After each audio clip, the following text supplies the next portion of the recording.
Welcome to the Learning Reinvented podcast, brought to you by myself, James Poletyllo, and the team at The Learning Effect. There are lots of learning podcasts out there, so we wanted to do something slightly different. This week, we're talking to Kate Vukomanovic, who's going to share her learning story. Welcome to the podcast, Kate. Hi, James. How you doing? Really good, thank you. So, Kate, wanted to get you onto the podcast because I think you've got quite an interesting story, both in your career, but also some of the challenges you're facing now. So do you want to tell our listeners a little bit about yourself and your background? Yeah, sure. So, I was having a bit of a think, actually, just in preparation for today. So I started sort of officially or unofficially started my learning career in about 2011, which kind of scary now because I'm like, oh, that was 11 years ago. Just sort of, looking at the calendar and can't quite believe it. So I started, came back from Australia, having had a bit of a career break, although I'd not been having a career for that long at that point, but I needed a break. So went to Australia, came back, and then just needed a job really. So started applying for lots of different things and landed a job with Groupon, who had just started in the UK at that point.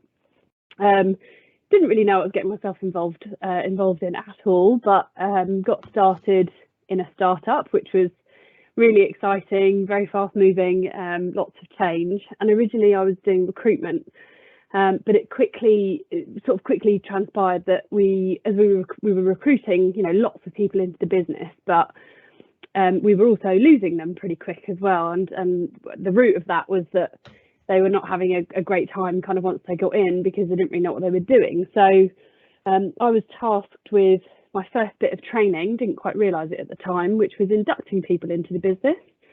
And that was really my first kind of foray into the world of learning, with no experience whatsoever, other than just kind of what I'd picked up over the years in terms of inductions that I'd done.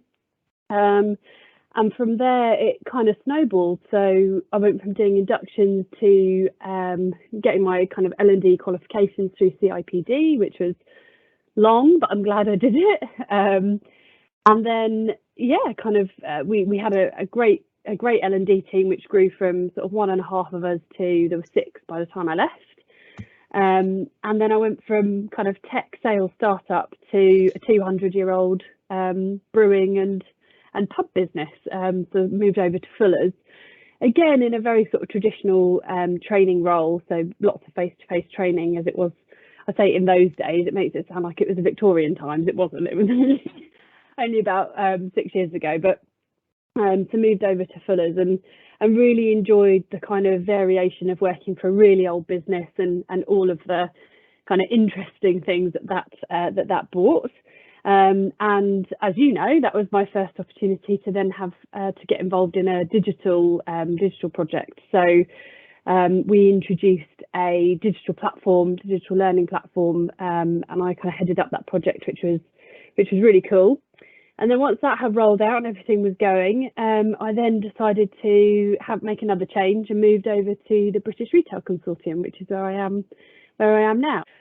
I've gone from face-to-face training, not really know what I'm doing, face-to-face training, sort of know what I'm doing, probably a bit more, to digital, part face-to-face. Now role is completely digital, which is great. So kind of the evolution of Kate Vukomanovic. So you've come through that journey, and like most of the people we talk to in learning and development, it's not really a career path that you pick. It's not something you sit at school and think, oh, I want to be doing learning and development for people in businesses or industry. It's not really one of those things that is on people's radar, but you've got into that. And what's fueled your passion through your career? So why have you stayed?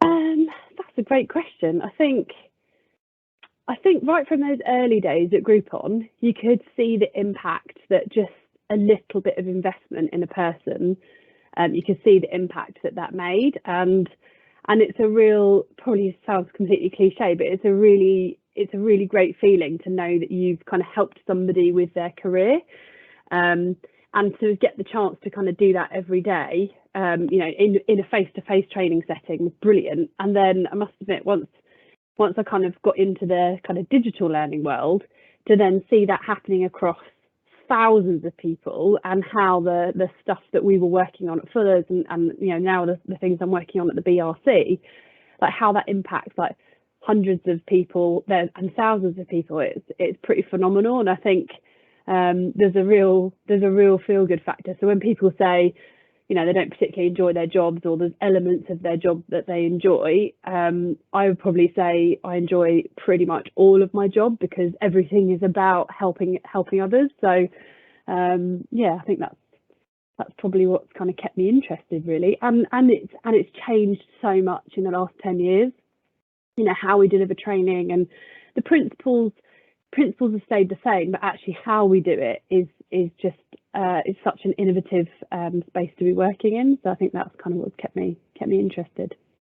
And you're now at British Retail Consortium, which is quite a different beast in terms of what lots of people will be looking at in their learning careers if they're in a traditional in-house learning role, etc. So who are BRC and what's your learning offer, and what does that look like?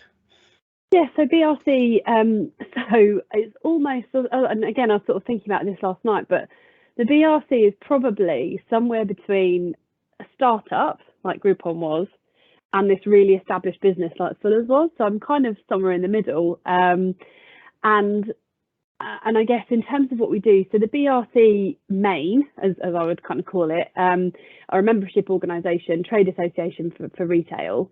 So working on behalf of retailers in the UK, and really being a kind of great conduit between government and retailers, and being the voice of retail. The learning element was completely new when I joined the BRC, so that's the kind of startup bit, if you like. And it's really interesting because we are offering retail specific programs that are unlike any other, I think, that are out there at the moment. And we kind of take all of the learning and experience from the BRT, the policy teams, all of the events teams, and we work out how to filter that into all of the learning that's taking place. So it's a really it's a really great opportunity to kind of get stuck in, build something new, but harnessing all of this great knowledge that we have from all of the rest of the colleagues in the business. On that journey, you know, done startup, you've done the very traditional business at Fuller's where we work together. You're now at BRC, and you know, again, we've supported you along that journey. But we wanted to talk to you not just about your learning journey, but about some of the specific challenges you faced in your career or are facing in your role at the moment. One of those is you've recently returned to work, having been off on maternity leave, and knowing you in your role, you're full-time, full-on, want to do the absolute best you can. So, and you've come back part-time. So it's really not something that you alone face in the workplace. So how have you managed that transition and the balance, and also being able to deliver and keep your career going? Yeah, so it's definitely so I dial it back maybe even a little bit further, and I definitely regard myself, and it's sort of bittersweet to say it, but I regard myself as one of the lucky ones, because I know there are lots of parents who are not in the position that I'm about to describe. So when I was pregnant, the BRC were just phenomenally supportive of me and getting pregnant and then being pregnant, which was amazing. And I was working 5 days a week at that point, kind of normal full-time hours, and then again super supportive whilst I was off on maternity leave. There were lots of, because our part of the business is so new, there were lots of changes that were happening, but they kind of kept me updated enough that I knew what was going on, but not inundated so that I felt sort of overwhelmed by, you know, being a new mum, but also all the work stuff. So the BRC have been really phenomenal, you know, kind of employers with regard to that. And then when the sort of question of me coming back to work, and I sort of always had it in my mind that I wanted to come back to work, because whilst I love being a mum, I also like having my own identity, you know, at work and also outside of work. You know, being a mum is part of me, not the whole of me. And so I did want to come back and started the conversation about how that might work. And I knew that full-time hours are probably not gonna work really for us and our family. So sort of suggested the idea of part-time, which was, you know, listened to, and we sort of put a bit of a plan together. And I must admit, you know, for all of the difficulties that COVID has brought, for me and my situation, actually COVID has been, dare I say it, a bit of a positive. Always trying to find the good in these weird situations. But I primarily work from home 3 days a week, which means I can do nursery drop-offs and pickups, and I'm not the first there and the last first to drop and the last to pick up. So I'm really fortunate in that that's a situation that we have at the moment. I would say it's definitely a bit of I've had to sort of train myself to switch off on a Wednesday evening, and that's me done until the following Monday. But actually the BRC, again, really, really supportive of that, and I'm not really contacted by the team on the Thursdays and Fridays that I'm not working. So yeah, I think it works because I manage my time as best as I can, but I also think it works because I've got a hugely supportive team, who are really understanding that I do work part-time and kind of fit their requirements around that to make it work for me. So yeah, I guess it's a bit of a interesting one, really. And to be honest, I wasn't sure if it was going to work, but here we are, and it seems to be okay. So yeah, we're in a good place, I think. So it's great to hear that it's working, and you mentioned the sort of adaptations and changes. So what are the lessons you've learned, or the things that you do differently, or tips you've picked up along the way? I think I'm much better, and maybe we're all a bit better at not always being on. I think before I went on maternity leave, and certainly not necessarily the BRC, but in my previous roles, I've always found it quite difficult to switch off from work. So even though you're at home, you've got your emails on your phone, or you might do a bit of work in the evenings, and so I think that's probably the biggest thing for me, is when I finish work, I'm finished until the next day, unless there's something very urgent that needs dealing with. But there aren't that many emergencies in learning and development, dare I say it. So yeah, I think it is about being on when I'm on and being off when I'm off, because I now wear all these different hats, and so actually that's really important. I don't want work to kind of creep into the time that I'm with my son and my family. So yeah, being off is really important. Do you have to be more organised than you were before, or has that not changed? Yes. Well, yes and no. So I think, well, you've known me for a long time, but I'm very organised. Anyway, however, I would say I'm not just organising me, I'm also organising a bit of my husband's time. If there are, times when I can't do the pickups or drop-offs.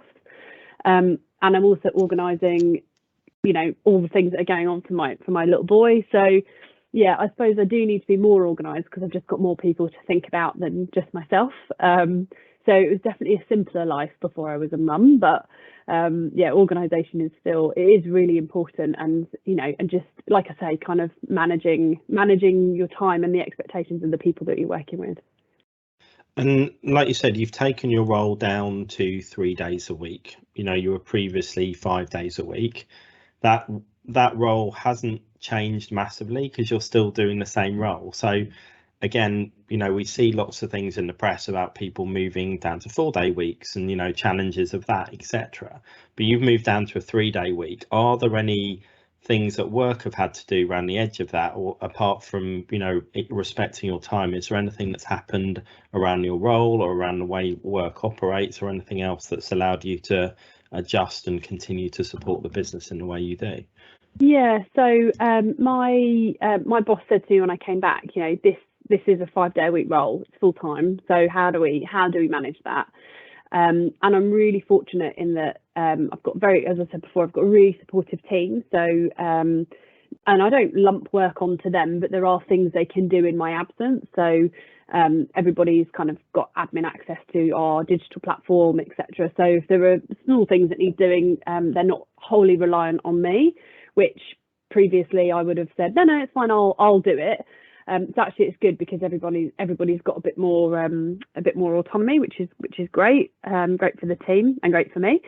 But I would also say that I'm able to call in support kind of as required. So, you know, I know that I've called on yours and Katie's support, you know, having in times past. So if there are pieces of work that I can sort of outsource, for want of a better word or want a better phrase, but so I have the opportunity to do that at kind of peak times, or, you know, if I'm going on holiday and there are things that need to be done, then it's great to be able to have a kind of team of people that I can kind of call upon.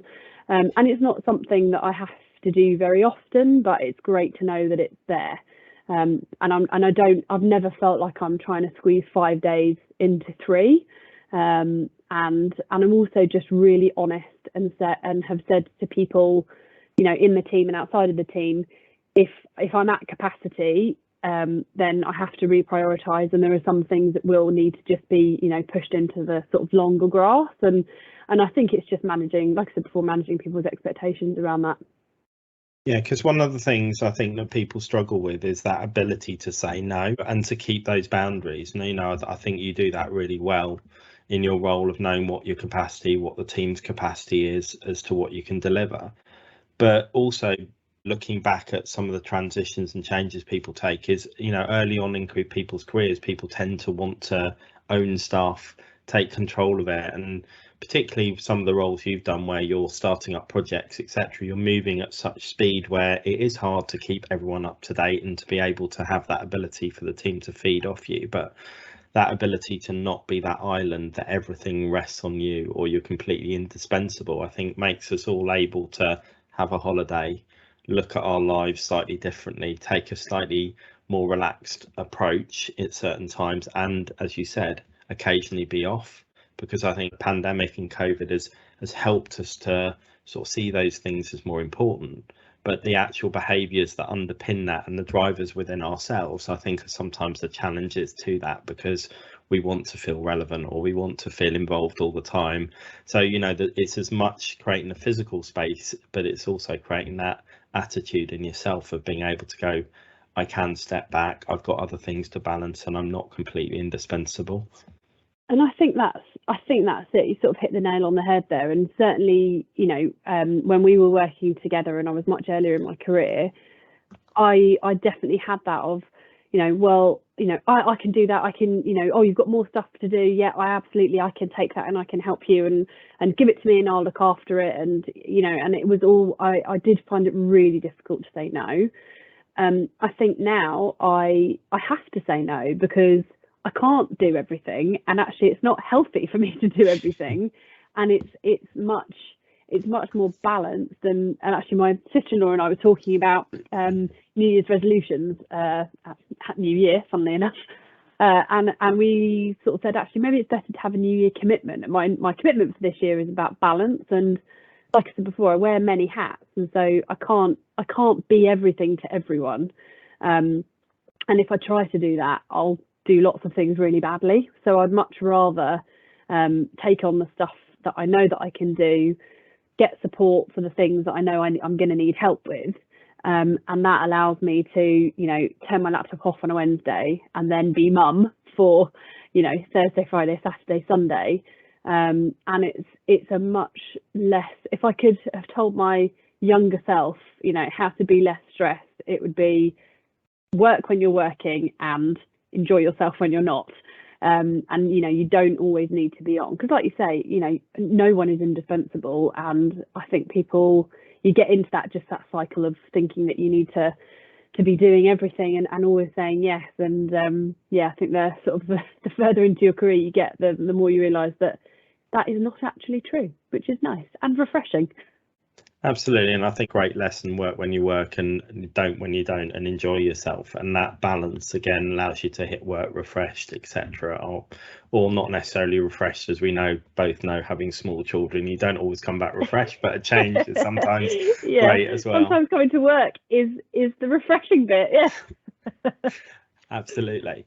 And obviously in your role as well, you're facing lots of challenges, as we all are, because the world outside us has changed massively over the last couple of years. We've been through points where, you know, you said at the beginning of your career it was based on face-to-face, and you'd made that transition into digital before the pandemic, which was more than a lot of people had made.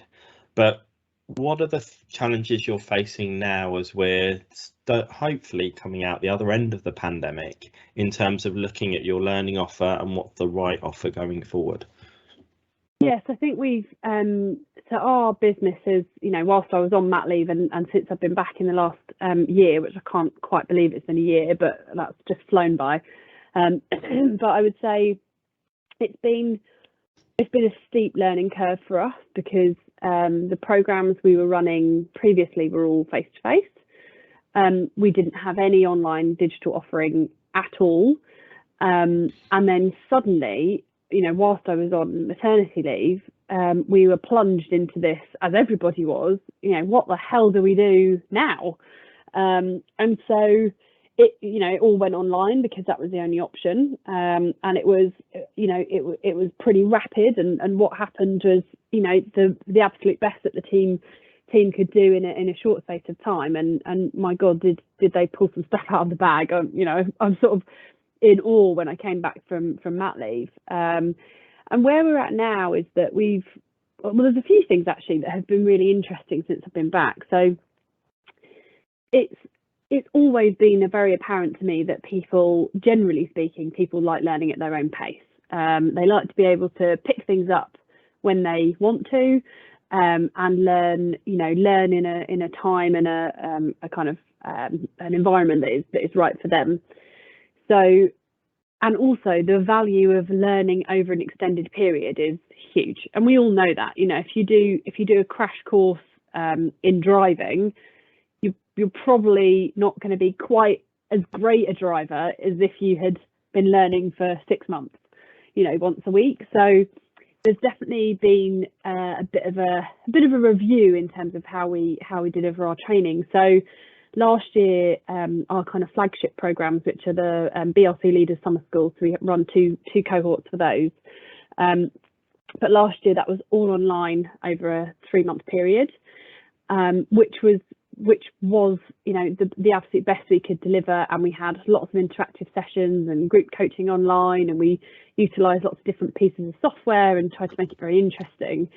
But it was all online, and I think whilst it was great that people had an extended period to do their learning, and lots of touch points throughout the course with their group coaches and the speakers and presenters, we all felt, and I think, you know, the programme team, delegate speakers, that we were really missing that human connection. And so whilst I am obviously a huge advocate of digital learning and being able to do it at your own speed and, you know, on the go, whatever, you can't underestimate the power of that kind of personal connection and human interaction. And the beautiful thing about a lot of our programs is the networking and how valuable that is for the people. So we bring retailers from around the country and, you know, across the sector together, and that's, you know, harnessing the power of the network is really important. So I think where we're at now is that for our flagship programs, we are going to do both, which is quite cool. So there'll be a residential element at the beginning and at the end of our summer schools this year, with an extended period in between of about 8 weeks to do the kind of online learning, but that give you the opportunity to then embed it back into your business. So we've really looked at what works both offline and online, and we've tried to kind of build that into an 8-week program. So maybe ask me at the end of the summer and I'll be able to tell you how that's panned out, but hopefully good.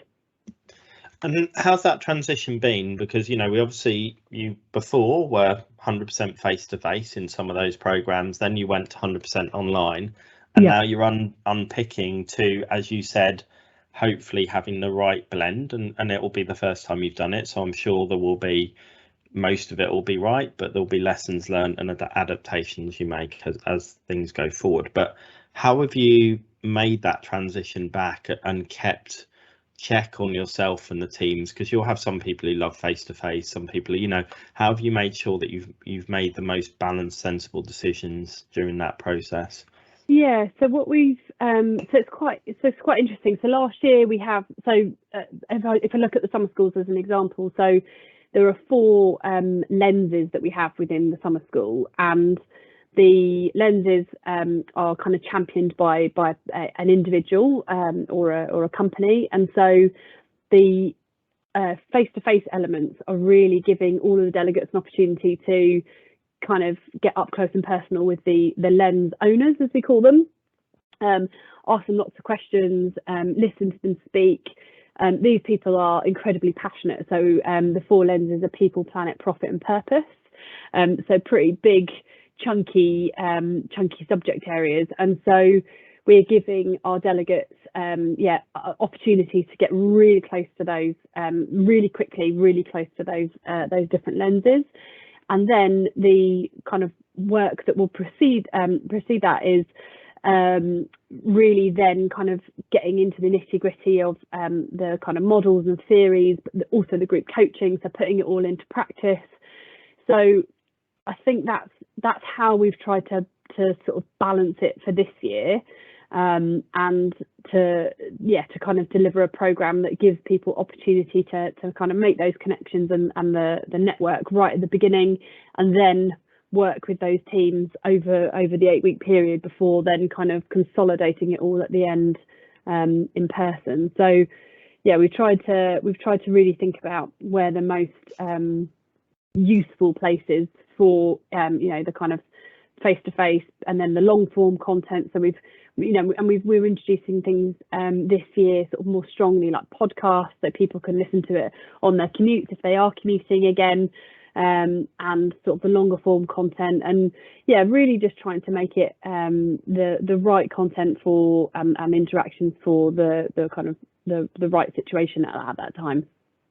Because we're speaking to lots of people who are facing that similar challenge. So, they've gone from everything being off, or, more traditional learning system, to the world being shut down for a period of time, and that being removed as an option, and, pushing onto Zoom sessions, or, putting in lots of online learning courses. But it sounds to me like you're almost reinventing what you're originally doing, because you've got that opportunity to look at it again and really be creative in what you're doing. And it isn't just this, it's one or the other, it's that real blend of things. Hate that term, but an appropriate combination of things.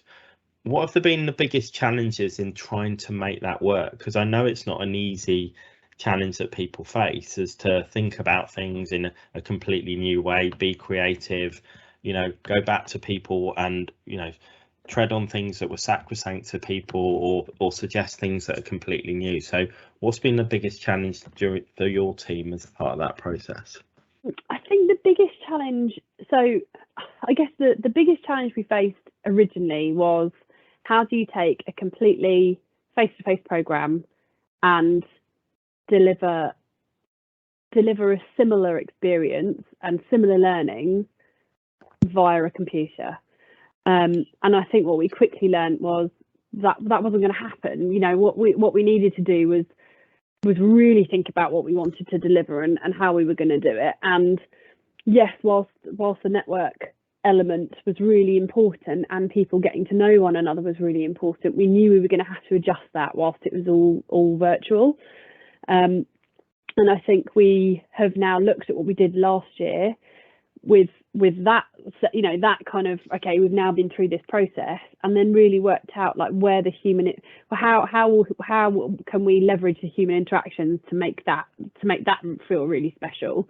And I think we also, the stuff we were delivering face to face before the pandemic was really steeped in lots of tradition, and it was quite there was a tried and tested formula that we've been doing, that had been going for a really long time. So I think it was almost a chance to sort of rip up the book and say, right, well, what do we do now? And I think the biggest challenge has been trying to not cram too much stuff into each of the different elements. So it's really been, to go back to that word balance, but about creating balance. So the right thing at the right moment, but not overdoing it and trying to get too much in, because especially with a program that's looking at these kind of 4 lenses, which are massive, you could try and get everything in. So it's also about, I think, we've had to be quite selective, and selective of the time of the delegates and what we're asking of them, and not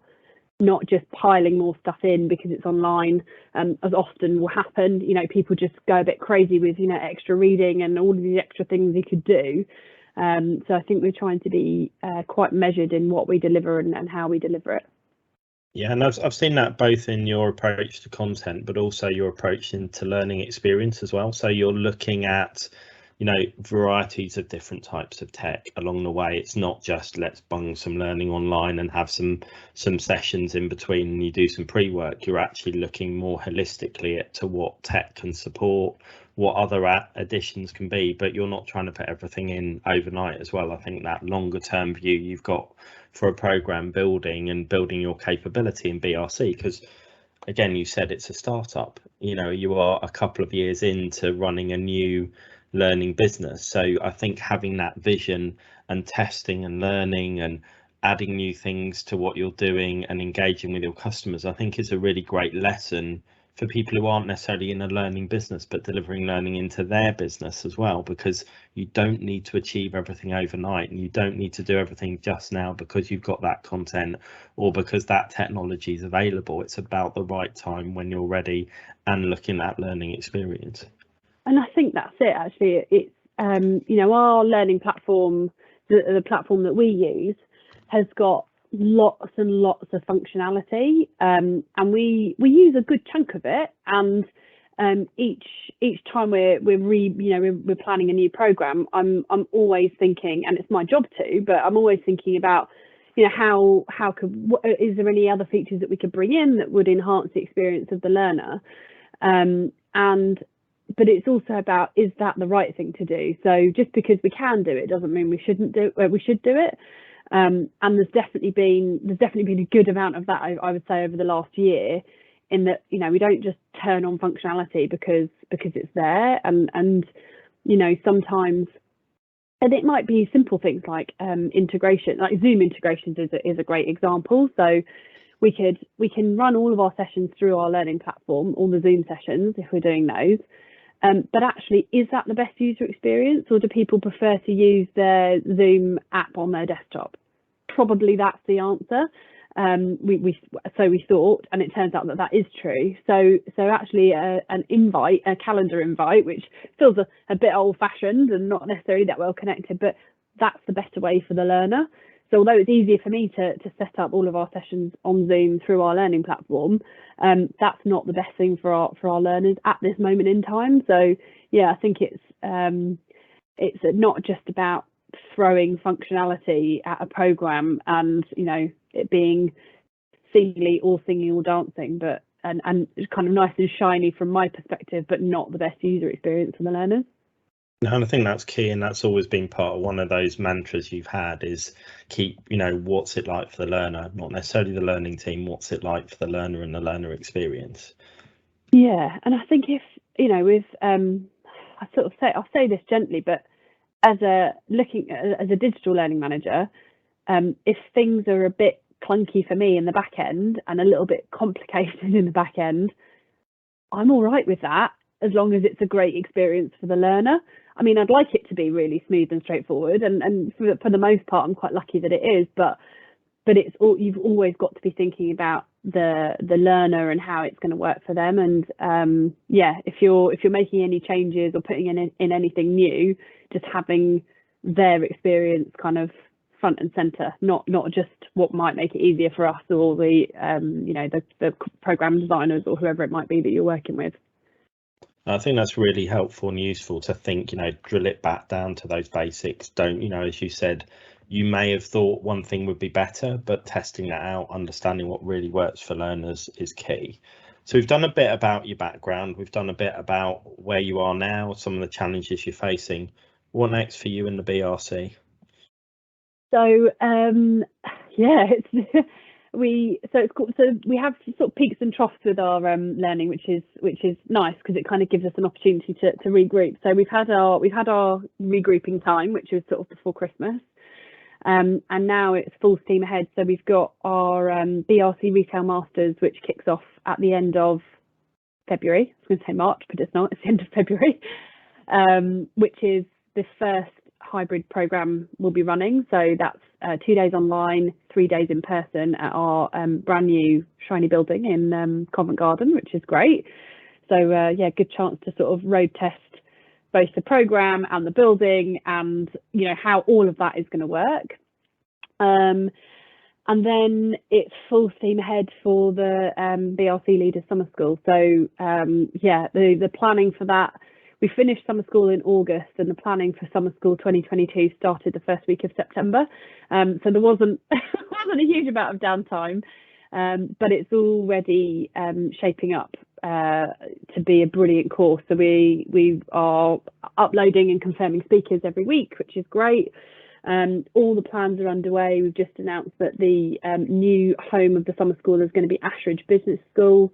So yeah, it's going to be a very busy few months, I think, as we get going on all of the content and filming starts, and all of that stuff. So it's really exciting to be doing lots of stuff in person again, and not necessarily doing lots of recordings over Zoom, which is quite nice. So yeah, there's lots of things happening this year, which is sort of like getting back to how we used to do things, but with this kind of new view on the world and how learning is gonna take shape. So yeah, I think the end of July will be a lovely time, because the summer school will be over, masters will be done, we'll have a little break again probably for a week, and then it will all start again for next year.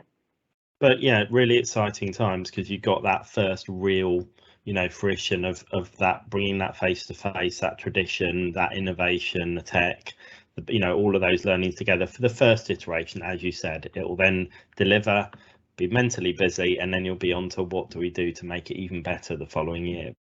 And if people want to follow you on that story and see how that goes, or just connect with you and tap into your experience, your expertise, or bounce anything off you, what's the best way of doing that?